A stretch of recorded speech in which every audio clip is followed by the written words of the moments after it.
Kantor Imigrasi Kelas 1 TPI Jember memberikan layanan Easy Paspor dalam rangka menyambut bulan haji.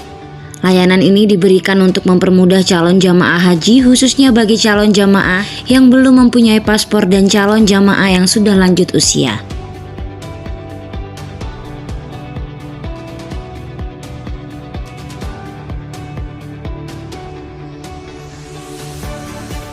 Dalam rangka melaksanakan pelayanan kepada jemaah haji, yaitu penerbitan paspor haji, yang mana ada beberapa program yang kita lakukan, yaitu melakukan sistem jemput bola, atau kalau di istilah kami sistem Easy Paspor, di mana kami petugas imigrasi mendatangi langsung tempat lokasi, yaitu dengan ini Kemenak di setiap kabupaten di wilayah kerja kantor imigrasi Jember untuk membantu pelaksanaan pembuatan paspor haji bagi jemaah yang belum mempunyai paspor. Pelayanan tambahannya kami berkoordinasi dengan Kemenak. Jadi pada saat hari H Easy Paspor dilaksanakan, berkas semua pemohon sudah rapi. Jadi pemohon yang umumnya rata-rata sudah berusia lanjut datang tinggal melaksanakan proses foto dan wawancara. Saat ini Kemenak yang sudah kami lakukan kerjasama adalah Kemenak Kabupaten Jember dan Kemenak Kabupaten Bondowoso.